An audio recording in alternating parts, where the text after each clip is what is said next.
Hello, good morning student. Shri Agrasen कन्या महाविद्यालय की ऑनलाइन क्लासेस में मैं आपका हार्दिक स्वागत करता हूं। तो बेटा, आज हम कवर करने वाले हैं कि मूल बिंदु और स्केल के परिवर्तन का एमजीएफ पर प्रभाव।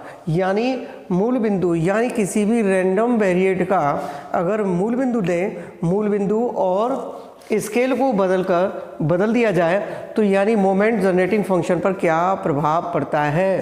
तो यह effect of change of origin and scale on MGF. ठीक है, माना समझते हैं इसको कि माना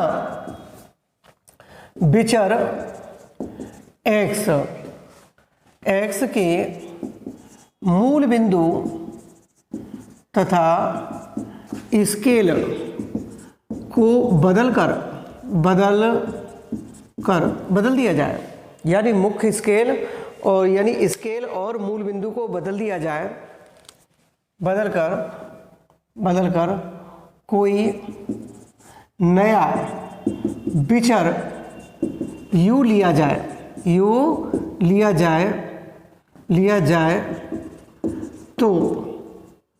जाए तो अगर हमने इसका जो मूल बिंदु और स्केल को बदल दिया और बदलने के बाद हमने नया कोई विचर u लिया है, क्या लिया है इसमें u ले लें। ठीक है, तो u ले लें तो क्या मिलेगा कि ui और xi minus a upon h के बराबर होगा।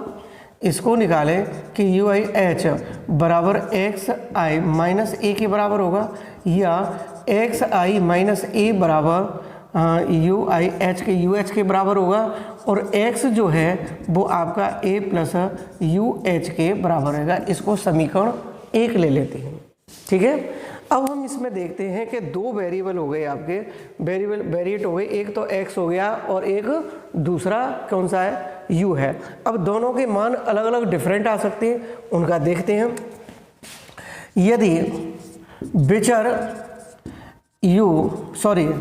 x के मान क्रम से क्या है x1 x2 x3 dot dot xn है, तथा कितना है xn है, तथा u के मान क्रम से u1 u2 और un है, un हुए।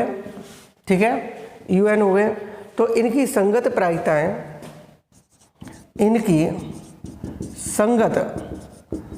प्रायिकताएं क्या होंगी, प्रायिकताएं P1 P2 P3 और डॉट डॉट Pn होंगी। ठीक है, Pn होंगी। देखो, अब हमें चलना है किसमें सबसे पहले तो हमें के मोमेंट जनरेटिंग फंक्शन को बनाना होगा। और मोमेंट जनरेटिंग फंक्शन कब बनेगा कि सबसे पहले ये देखते हैं कि इसका कि यादृच्छिक विचर यानी रैंडम वेरिएट क्या है। तो रैंडम वेरिएट मान के चलो, इसमें हमने क्या लिया x ले लिया और x लेने के बाद किस पर निकालें, मूल बिंदु पर निकालें। तो क्या निकलता है देखते हैं। परिभाषा से तो mgf यानी m सबस्क्रिप्ट 0 ऑफ t किस पे निकालने हैं, जब रैंडम वेरिएट क्या है x है, तो कितना होगा मैथमेटिकल एक्सपेक्टेशन यानी e to the power t और x i के बराबर होता है। ठीक है, अगर हम इसको देखें तो m सबस्क्रिप्ट 0 ऑफ t और वेरिएट क्या है x, और इसको निकालें तो ये किसके इक्वल हो जाएगा कि i1 to n और px into e to the power T x के बराबर होगा। ठीक है, इसको समीकरण आप 2 ले लीजिए। ठीक है, यहाँ तक तो कोई प्रॉब्लम होगी नहीं, आगे देखते हैं।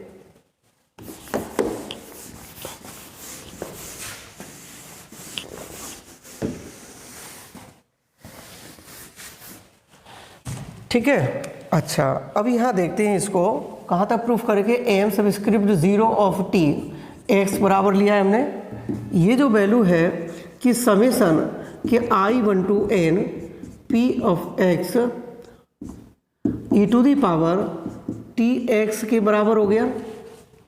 ठीक है, टी एक्स के बराबर हो गया समीकरण 1 से एक्स आई का मान रखने पर, तो मान रखेंगे तो कितना हो जाएगा कि एक्स आई की जो वैल्यू थी ए प्लस यू एच के बराबर थी, तो यहाँ रखेंगे आप कि M subscript 0 of T X summation I one to N P X और E to the power T A plus U H के बराबर होगा, यू एच के बराबर होगा।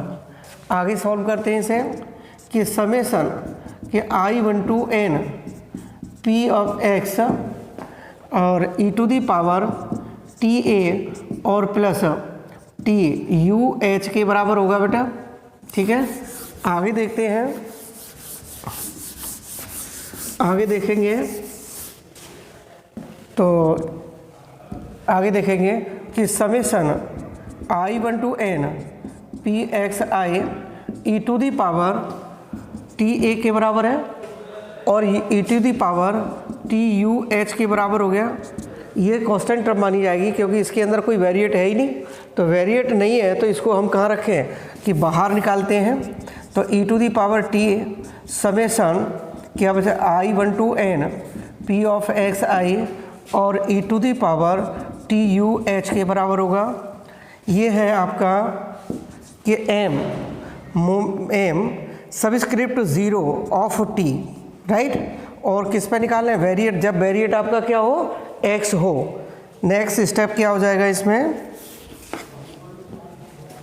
यदि देखो वेरिएट यहाँ एक्स है बट यहाँ हम इसको ट्रांसफ़र ही नहीं कर सकते क्योंकि इसके साथ क्या आ रहा है एच आ रहा है। तो यदि टी बराबर टी अपॉन एच रखने पर तो कितना आ जाएगा कि एम सबस्क्रिप्ट 0 ऑफ टी और इक्वल्स टू हो जाएगा कि E to the power t के स्थान पर रखेंगे तो टी तो आएगा ही आएगा, ए अपॉन एच और आ जाएगा और summation I one to N P of x I E to the power t के स्थान पर टी अपॉन एच और ये हो जाएगा हमारा यू एच के बराबर है। यू से एच से एच कैंसिल करें तो रिमाइंड होगा आपका एम सबस्क्रिप्ट 0 ऑफ टी, ये एक्स पर है, when the random variate of X equals to हो जाएगा E to the power T A upon H summation I one to N P of x I E to the power T U के बराबर होगा, T U के बराबर होगा। अब आप इसको क्या करें, यानी मोमेंट जनरेटिंग फंक्शन में इसको ब्रेक करें, मोमेंट जनरेटिंग फंक्शन में इसको ब्रेक करेंगे तो क्या आ जाएगा, देखो कि ये जो लेफ्ट हैंड साइड है कि M subscript 0 of T x equal to e to the power t upon H और ये हो जाएगा बेटा कितने के बराबर होगा कि m सबस्क्रिप्ट 0 ऑफ t। अब देखो इसको सॉल्व करने के लिए ये जो आ रहा है ना वो h के बराबर था, किसके बराबर था, h के बराबर था। क्यों कि आपने t बराबर t अपॉन h अप्लाई किया था, ठीक है। तो ये किसका जो वेरिएट है वो कितना आ जा रहा है हमारा कि u के बराबर आ जाता है। या जब हम इसको सॉल्व करेंगे तो राइट हैंड साइड जो है E to the power T A upon H और into A M subscript 0 of T और एट u, यानी जब आपका रैंडम वेरिएट क्या है u हो। तो देखिए इसको सॉल्व करें कि E to the power T A upon H M subscript 0 of T और equals to M subscript 0 of T upon H और एट कितना हो जाएगा x और ये किसके बराबर है, u के बराबर होगा, ठीक है। जब हम फाइंड आउट करेंगे कि m सबस्क्रिप्ट 0 ऑफ टी और u के बराबर है u और e to the power minus t A upon H और m सबस्क्रिप्ट 0 t अपॉन h और एट x के बराबर हो जाएगा, ठीक है। तो ये जो आपका रिजल्ट आ गया, ठीक है, राइट। अब देखो नया स्टेप है,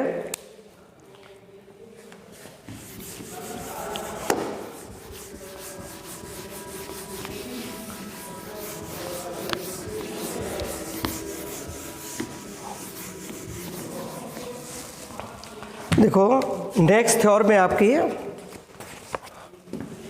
थ्योरम फर्स्ट है, यदि दो स्वतंत्र चरों के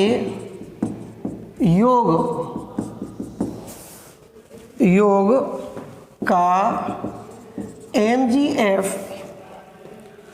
उनके MGF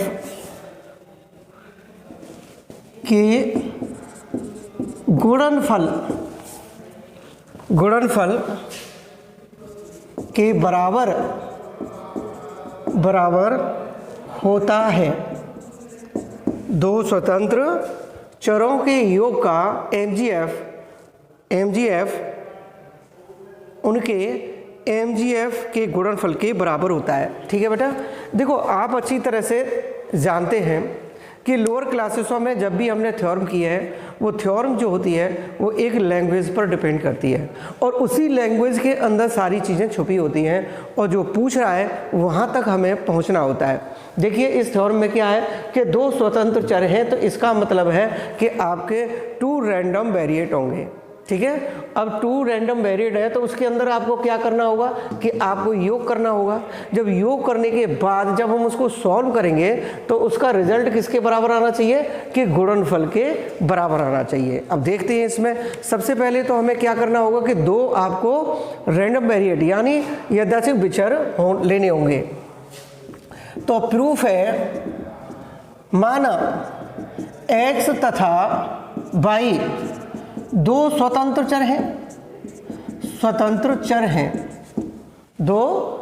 चर हैं, जिनके x चर x के मान क्रमशः बेटा कितने होंगे, x1 x2 x3 xn तथा y के y1 y2 y3 yn है। अब हमें एक तो वेरिएट जब आपके यानी जो विचर आपने x और y लिए तो उनके मान कितने हो सकते हैं, x1 x2 x3 xn हो सकते हैं। इसी तरह से जो सेकंड आपका वेरिएट था उसके नाम y1 y2 y3 और yn हो सकते हैं, यानीym ले लेते हैं इसको और इसको ले लेते हैं बेटा yn ले लेते हैं। ठीक है, yn वो xn है और ये yn है। अगर इसको हम क्या करें कि योग करें कि दोनों का अगर हम जोड़ कर दें तो यानी कि जब चर x प्लस y के मान कितने होंगे बेटा, मान यानी m और n के गुणनफल के बराबर mn होंगे। ठीक है, तथा इनकी संगत क्या चीज है, प्रायिकता, संगत प्रायिकताएं कितनी होंगी, PIJ से नोटेट करेंगे, क्योंकि I तो किसके लिए आ जाएगा आपका M के लिए और J किसके लिए आ जाएगा, N के लिए हो जाएगा, जो कि प्रायिकताएं होंगी। ठीक है, तो PIJ जब x तथा y स्वतंत्र चर हों तो PIJ जो है आपकी किसके बराबर होगी, PXI के बराबर होगी इंटू PYJ के बराबर होगी। प्रायिकताएं होंगी कि नहीं होंगी। अब हमें इसको प्रूफ करना होगा कि यह परिभाषा से कि एज वी नो दैट किससे, परिभाषा से।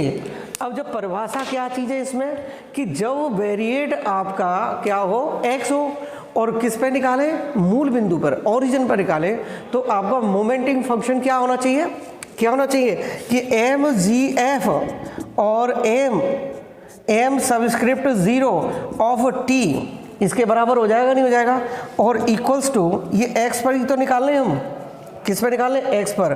तो ये जब हम x पर निकालें तो ये mathematical expectation e to the power t और x के बराबर होगा कि नहीं होगा बताओ, ठीक है। और इसको आगे सॉल्व करें कि समेसन i1 टू n और px और e to the power t x के बराबर हो गया। इसको समीकरण 1 ले लेते हैं, जिसको हमें सॉल्व करने में इसकी मदद मिलेगी इससे, समीकरण 1 से।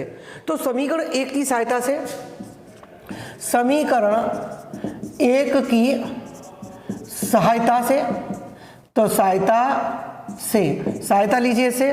तो सहायता से क्या है कि एम जी एफ यानी मोमेंट जनरेटिंग फंक्शन, तो एम सबस्क्रिप्ट 0 ऑफ टी, ये किस पे लें बेटा, यहाँ पर क्या लिया था आपने, x लिया था, तो बट यहाँ कितने हो गए कि x प्लस वाई लें, तो ये कितना हो जाएगा x प्लस वाई, और ये e to the power t और x प्लस वाई, ये क्या ले लें, इसका मैथमेटिकल एक्सपेक्टेशन ले लें। तो ये रिजल्ट किसके बराबर होगा कि m सबस्क्रिप्ट 0 ऑफ t और x प्लस वाई और इक्वल्स टू क्या होगा, इक्वल्स टू कितना होगा कि summation i1 to n, m आ जाएगा i1 टू m और समेसन j1 टू n और p i j और e to the power t और x प्लस वाई के बराबर होगा।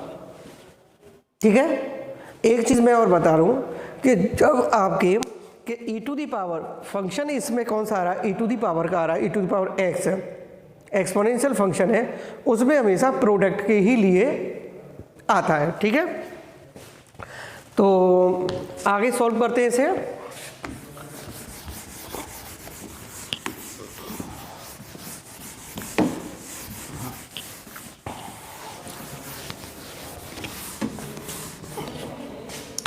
देखो ये जो आएगा हमारा किसके इक्वल आ जाएगा कि m सबस्क्रिप्ट 0 और ये x प्लस वाई, ठीक है, और इसमें अब i टू m है, i1 टू m है, और इसको हम क्या लिख सकते हैं कि summation i1 to m summation j1 to n और pxi और p ऑफ बाई j और e to the power tx और प्लस टी प्लस आ रहा है यहाँ प्लस, और टी बाई आ जाएगा, नहीं आ जाएगा। अब जब इसको सॉल्व करेंगे तो इंटू टी बाई के बराबर आ जाएगा। अब इसको व्यवस्थित क्रम में करेंगे, समेसन i1 टू m और p x i और e to the power T X हो जाएगा। सिमिलरली आप इसको ब्रेक करेंगे कि summation i1 to n p x i और e to the power t by J है, ये बाई जे और e to the power by के बराबर होगा। जब इसको हम ब्रेक करेंगे तो किसके बराबर हो जाएगा कि e टू दी पावर कि m सबस्क्रिप्ट 0 और ये x के बराबर हो जाएगा ऑफ t, x के बराबर, और ये हो जाएगा कि जो है m सबस्क्रिप्ट 0 ऑफ t और ये बाई के बराबर हो जाएगा।